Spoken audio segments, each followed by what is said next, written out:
পুরুষদের জন্য নারীদের চাইতে বড় পরীক্ষার কোনো বিষয় আর আমি রেখে গেলাম না। একজন পুরুষ দুনিয়াতে তার জন্য সবচেয়ে চ্যালেঞ্জের বিষয় হলো নারী ঘটিত ইস্যুতে সে নিজেকে পবিত্র রাখা, পরিচ্ছন্ন রাখা, তার চরিত্রকে কালিমা এবং কলুষ থেকে, হারাম সম্পর্ক থেকে মুক্ত রাখা। এটার মতো কঠিন কাজ, এর মতো কঠিন পরীক্ষা পৃথিবীতে আরেকটা নবীজি বলেছেন আমি রেখে যাইনি। এটা সেই সময়ের কথা। ইমানদারের জন্য সবচেয়ে কঠিন বিষয় হলো তার চরিত্রের হেফাজত। সবচেয়ে কঠিন বিষয়গুলোর একটি হলো চরিত্রের হেফাজত। আল্লাহ সুবহানাহু ওয়া তাআলা কোরআনে কারিমে 18 নম্বর পারার প্রথম সূরা সূরা মুমিনুনের শুরুতে আল্লাহ বলেছেন, আউযু বিল্লাহি মিনাশ শাইতানির রাজিম, ক্বাদ আফলাহাল মুমিনুন, সেই ঈমানদাররা সফল হবে, আল্লাযীনা হুম ফি সালাতিহিম খাশিউন, যারা তাদের সালাতে খুশু অবলম্বন করে, মনোযোগ ধরে রাখে, খুশুর সাথে সালাত আদায় করে। ওয়াল্লাযীনা হুম আনিল লাগবি মুরিদুন, যারা অনর্থক কাজ পরিহার করে, বেহুদা কাজ করে না, জীবনকে অহেতুক কাজে নষ্ট করে না। ওয়াল্লাযীনা হুম লিয-যাকাতি ফাইলুন, যারা যাকাত আদায় করে। ওয়াল্লাযীনা হুম লিফুরুজিহিম হাফিজুন, সফল মুমিনদের আরেকটি বৈশিষ্ট্য হলো যারা নিজেদের চরিত্রকে হেফাজত করে, সম্ভ্রম রক্ষা করে, যারা তাদের চরিত্রকে অন্যায় এবং আল্লাহর নিষিদ্ধ ক্ষেত্রে ব্যবহার করে না, অনাচার করে না। এই মানুষগুলোর সম্পর্কে আল্লাহ বলেছেন আরও কিছু গুণ বৈশিষ্ট্য, যাদের আমানত অঙ্গীকার রক্ষা করবে। আল্লাহ বলেছেন শেষে এসে, উলাইকা হুমুল ওয়ারিসুন আল্লাযীনা ইয়ারিসুনাল ফিরদাউসা হুম ফিহা খালিদুন। এই বৈশিষ্ট্যের মানুষরাই হলো জান্নাতুল ফিরদাউসের মালিক হবে। তারা জান্নাতুল ফিরদাউসের মালিক হবে, ওয়ারিস হবে। দুনিয়ার মতো না, একটা জমির মালিক হলাম আমি, আমার বাপ মরে গেল, এরপর আমি মালিক হলাম, হতে হতে 40-50 বছর বয়স হয়ে গেল, এরপরে আর 20-30 বছর পরে আমি নিজেই চলে গেলাম। এটা মালিক হওয়া না, এটা দারওয়ানি করা। 20-30 বছর টেক কেয়ার করলাম আমি, এরপর আবার আমার ছেলে মালিক হল, আরেকজন মালিক হয়ে গেল। কিন্তু জান্নাতুল ফেরদাউসের মালিক যে হবে সে অনন্তকালের জন্য মালিক হবে। আল্লাহ আমাদেরকে সেটা মালিক হওয়ার তৌফিক দান করুন। নবী করিম সাল্লাল্লাহু আলাইহি সাল্লাম বলেছেন, মাইয়াদমান লিমা বাইনা লিহইহি ওয়া মা বাইনা রিজলাইহি আদমান লাহুল জান্নাহ, যে ব্যক্তি তার দুই চোয়ালের মধ্যবর্তী অঙ্গ অর্থাৎ মুখ, এটাকে নিয়ন্ত্রণ করবার দায়িত্ব নিবে এবং দুই পায়ের মধ্যবর্তী অঙ্গ অর্থাৎ তার সম্ভ্রম, ইজ্জত, চরিত্র, সেটাকে সংরক্ষণ করার, হেফাজত করার, অপাত্রে অননুমোদিত ক্ষেত্রে ব্যবহার করা থেকে বিরত রাখার দায়িত্ব যে নিবে নিজেরটা নিজে, নবীজি বলেছেন আদমান লাহুল জান্নাহ, আমি তার জান্নাতের দায়িত্ব নিলাম। সোজা কোনো কথা না ভাই, জান্নাতের দায়িত্ব নিয়েছে নবী করিম সাল্লাল্লাহু আলাইহি সাল্লাম। কার জন্য? যে নিজের জবান, এ মুখ দিয়ে হারাম খাবে না, হারাম বলবে না, আর তার ইজ্জত সম্ভ্রমকে হেফাজত করবে, অপাত্রে ব্যবহার করবে না। এমনকি কেউ যদি হস্তমৈথুন করে সেও অপাত্রে ব্যবহার করলো, কারণ এটা অনুমোদিত পাত্র নয়। তো অনুমোদিত ক্ষেত্র ছাড়া কেউ যৌনাচার করে না। এইটুকুর কন্ট্রোল যদি কেউ করতে পারে নিজের ব্যাপারে এবং জিম্মাদারি নিতে পারে, তাহলে নবীজি তার জান্নাতের দায়িত্ব নেবেন ইনশাআল্লাহ।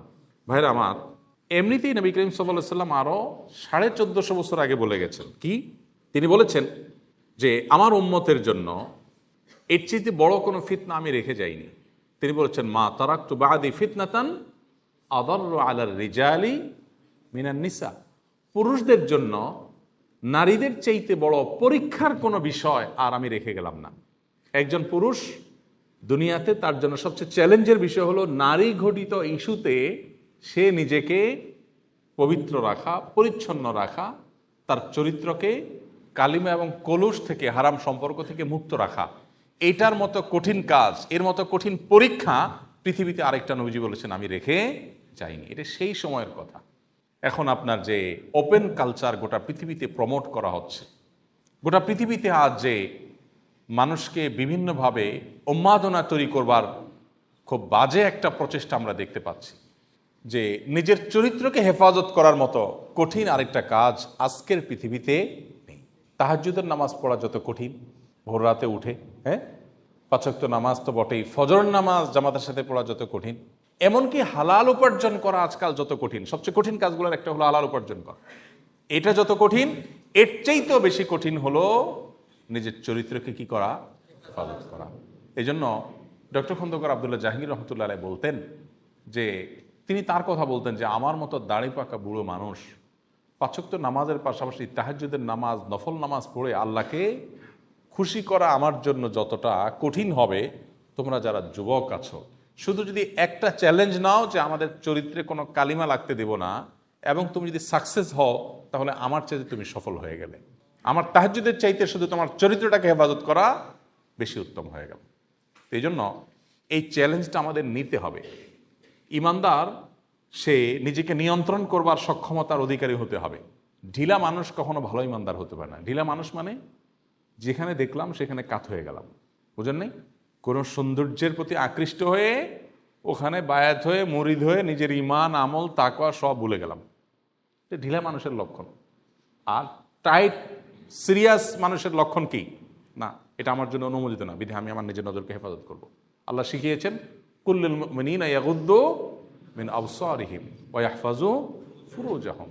হে রাসূল, বলে দিন ইমানদারদেরকে তাদের চোখগুলোকে যেন হেফাজত করে, অপথ্য যেন না দেখে।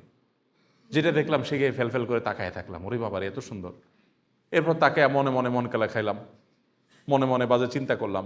ঢিলা মানুষের কথা, যেখানে যা দেখে সেটা দেখে পাগল হয়ে যায়। আর ইমানদার তার চরিত্রকে সে হেফাজত করার জন্য সম্ভব হয়। নো, এটা আমার জন্য অনুমোদিত না। চোখের এরিয়াতে আমি আঁচ করতে পেরেছি যে এমন কিছু এসেছে যেটা আমার জন্য দেখার অনুমোদন নেই। কেন শরীয়ত দেখতে নিষেধ করেছে? কেন নিষেধ করেছে? অনেকে মনে করে এটা বাড়াবাড়ি, না বোঝার কারণে, তারা দিনকে না বোঝার কারণে আমাদের অনেক ভাইরা মনে করেন এটা বাড়াবাড়ি। না ভাই, এটা বাড়াবাড়ি না, এটাই বাস্তবতা এবং এটাই বাস্তবসম্মত, এটাই যথার্থ। কারণ মানুষের চোখ হলো একটা দেশের যেরকম বর্ডার থাকে, মানুষের চোখ হলো মানুষের শরীরের বর্ডারগুলোর মধ্যে অন্যতম। এই বর্ডার যদি নিয়ন্ত্রণের বাইরে চলে যায় তখন রাজধানী কলব নিয়ন্ত্রণের বাইরে চলে যায়, মনোজগৎ নিয়ন্ত্রণের বাইরে চলে যায়। চোখ দিয়ে যা দেখে মনে তাই মানুষ কল্পনা করে।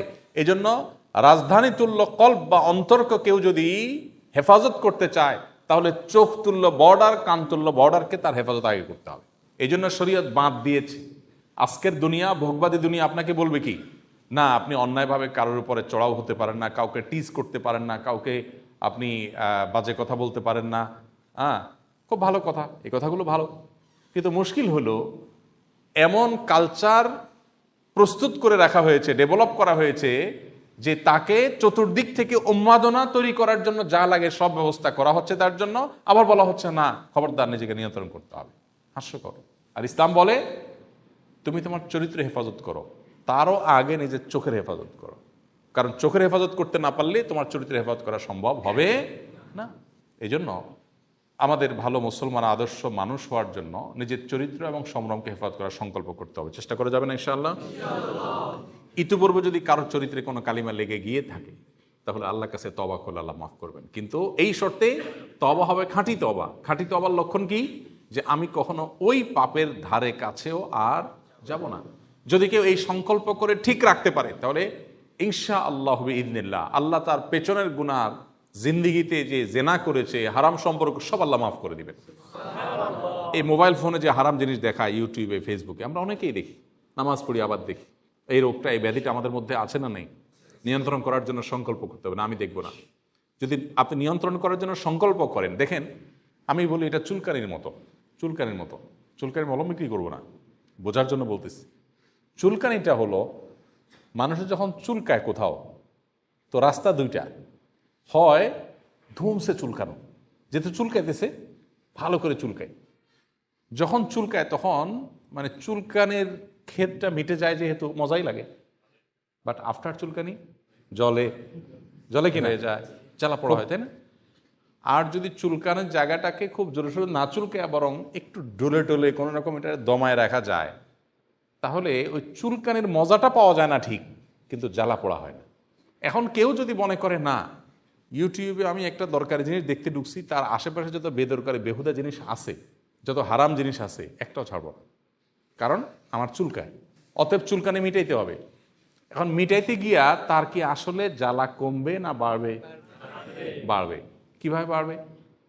যখন দেখে তখন মনে মনে কল্পনা করে, ইস, কিন্তু ইস করে তো লাভ নাই। তখন কি হয় বলেন? পরের চ্যাপ্টারটা বলেন না, কি হয়? ওটা যখন চোখের আড়ালে চলে যায়। আল্লাহ রাব্বুল আলামিন আমাকে যে নারীর সৌন্দর্য দেখতে নিষেধ করেছে, আল্লাহ নিষেধ করেছেন কেন? আল্লাহর কোনো লাভ আছে? আমাদেরকে বাঁচাবার জন্য নিষেধ করেছেন। আল্লাহ জানেন যদি আমরা দেখি তাহলে দেখার পরে মনে মনে অস্থিরতা বাড়বে, আমাদের ঈমান আমল নষ্ট হবে, আখিরাত ধ্বংস হবে, দুনিয়া ধ্বংস হবে। এখন দেখার পর, সৌন্দর্য কারোর অবলোকন করার পর, হারাম ও পাত্রে দৃষ্টি দেওয়ার পর তিনি চোখের আড়াল হয়ে গেলেন। এবার আপনার মনের ভিতরে জ্বালা শুরু হবে কি হবে না? আর যদি আপনি না দেখতেন, আঁচ করতে পেরেছেন যে এরকম কিছু চোখের দৃষ্টি সীমানার মধ্যে এসেছে, আমি দৃষ্টিকে অবনত করে ফেললাম। আল্লাহ বলেছেন, কুল্লিল মুমিনিনা ইয়াগুদ্দু মিন আবসারিহিম, ইমানদার পুরুষদেরকে বলে দিন তারা যেন তাদের চোখকে অবনত করে। যদি আমি চোখটা অবনত করে ফেলি এবং তার দিকে আমি দৃষ্টিপাত যদি না করি, তাহলে কি হবে? ওই যে চুলকানির মতো, তখন একটু কষ্ট হবে, কিন্তু সাথে সাথে একটা হাদিস আছে, কেউ যদি হারাম পরনারীর দিকে দৃষ্টিপাত করবার সুযোগ পায়, এরপরে সে যদি না দেখে, আল্লাহ তাআলা তাকে সাথে সাথে একটা ঈমানের স্বাদ আস্বাদন করার তৌফিক দান করেন। যদিও এই হাদিসে সনদকে মুহাদ্দিসরা অনেকে দাঈফ বলেছেন, কিন্তু এটা পরীক্ষিত বিভিন্নভাবে যে যদি সাথে সাথে কেউ নিজের চরিত্রকে হেফাজত করে, তৎক্ষণাৎ এবং নগদ আল্লাহর পক্ষ থেকে যে নেয়ামতটা আসে সেটা হলো ঈমানের স্বাদ অন্তরে আস্বাদিত। অর্থাৎ সে যে হারাম এবং পাত্রে দৃষ্টি করলো না, অপাত্রে যে দৃষ্টি করলো না, দিল না, এজন্য সাথে সাথে কিছুক্ষণ পর যখন তার চোখের আড়াল হয়ে যায় সে, তখন তার কাছে ভালো লাগা কাজ করে, আলহামদুলিল্লাহ আমি আল্লাহর একটা নির্দেশ রক্ষা করতে পেরেছি। নবী করিম সাল্লাল্লাহু আলাইহি সাল্লাম বলেছেন, তোমরা কি জানো যে মানুষকে সবচেয়ে বেশি জাহান্নামে নিবে কিসে? মানুষের কোন অঙ্গের গুনাহ মানুষকে সবচেয়ে বেশি জাহান্নামে নিক্ষেপ করবে? সাহাবা একরাম বলেছেন, আল্লাহ এবং তার রাসূল ভালো জানেন। তখন নবীজি বলেছেন, আল ফামু আল ফারজ, মুখ এবং লজ্জাস্থান, এ দুটি অঙ্গ মানুষের সবচেয়ে বেশি জাহান্নামে যাওয়ার কারণ হবে।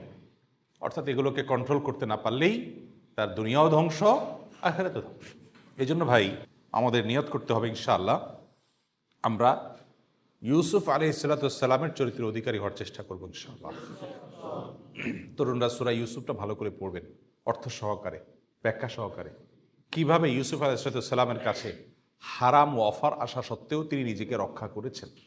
আরশের নিচে যে 7 শ্রেণী মানুষকে আল্লাহ তাআলা ছায়া দিবেন, এর ভিতরে এক শ্রেণী মানুষ হলেন সেই মানুষ যে মানুষ রাজুলুন দাআতহু ইমরাআতুন যাতু মানসাবিন ওয়া জামাল, যে পুরুষকে কোনো সুন্দরী এবং সম্ভ্রান্ত নারী হারাম রিলেশনের অফার করবে, প্রেমের প্রস্তাব দিবে, অবৈধ সম্পর্কের, হারাম সম্পর্কের অফার করবে, আর সে বলবে ইন্নী আখাফুল্লাহ, আমি আল্লাহকে ভয় করি।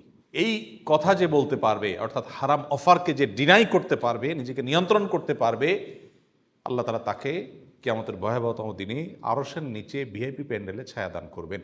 তো এই জন্য ভাই এই চ্যালেঞ্জটা নেব তো ইনশাআল্লাহ। সকল ভালোবাসা এগুলো নিজের স্ত্রীর জন্য আমরা জমিয়ে রাখবো। আজ ঘরে ঘরে যে অশান্তি, এর অন্যতম একটা কারণ এটা, ভালোবাসার যেখানে সেখানে বিলিয়ে এরপর দরকারের সময় পুঁজিতে টান পড়ে। অজাগায় অপাত্রে বিলানোর পর যখন দরকার হয় তখন পুঁজি থাকে না, তখন অভিনয়, নাটক, শুধু SMS-এ আই লাভ ইউ লেখা তো চিরা ভিজে না, ভেতর থেকে তো আসে না আসলে। কারণ মহব্বত ভালোবাসা তো রাস্তায় রাস্তায়, স্কুল লাইফ থেকে বিলানো শুরু হয়েছে, ভার্সিটি লাইফ, কর্মস্থল, বিলাইতে বিলাইতে এরপরে তার পুঁজি আসলে আর নাই বেচারা। এরপর বাকি জীবন শুধু নাটক, অভিনয় করে প্রেমের ভালোবাসা কয়দিন টিকে সংসার। এই জন্য তুলনামূলকভাবে দেখবেন হুজুরদের যত দোষ দেন, যত ত্রুটি বলেন না কেন, অন্তত বউয়ের সাথে সম্পর্কের ক্ষেত্রে বা তালাকের হার কম হওয়ার ক্ষেত্রে আলেমরা, হুজুররা একটু হলেও আগায়া থাকে। যদিও লেবাসে পোশাকে হুজুর আজকাল ঘরে ঘরে, রিয়েল হুজুর যদি হয়, সত্যিকারের দিনদার মানুষ যদি হয়, তাহলে তার চরিত্র হেফাজতে রাখা সহজ হবে এবং তার সুফলও সে পাবে, দাম্পত্য জীবনে সে সুখীও হবে। আল্লাহ আমাদের সে রিয়েল এবং সত্যিকারের ভালো মানুষ হওয়ার তৌফিক দান করুন। তাহলে গায়েগতরে ইমানদার হওয়ার পাশাপাশি, গায়েগতরে মুসলমান হওয়ার পাশাপাশি আমাদের চরিত্রের দিক থেকে মুসলমান হয়ে ওঠার চ্যালেঞ্জ আমাদেরকে নিতে হবে। চেষ্টা করা যাবে না ইনশাআল্লাহ? গোটা সমাজ আপনাকে ভোগের জন্য দাওয়াত দিচ্ছে, চরিত্র নষ্ট করার দাওয়াত দিচ্ছে। আল্লাহ নবী সাল্লাল্লাহু আলাইহি ওয়াসাল্লাম আমাদের সবচেয়ে আপন, আমাদের সবচেয়ে কল্যাণকামী, তিনি মানব জাতিকে এই ধ্বংসের হাত থেকে রক্ষার জন্য বলে গেছেন। আজ সেটা আমাদের কাছে বড় পানসে। আজ কোনো যুবকের যদি হারাম রিলেশন না থাকে, মনে করা হয় সে বোধহয় রিজেক্টেড, বাতিল, অচল, কেউ তাকে চয়েস করলো না, অথচ সেই হলো পিওর, আর বাকি সব ভেজাল। আল্লাহ আমাদের পিওর হওয়ার তৌফিক দান করুন। আসুন্নাহ ফাউন্ডেশন, উম্মার স্বার্থে সুন্নাহর সাথে।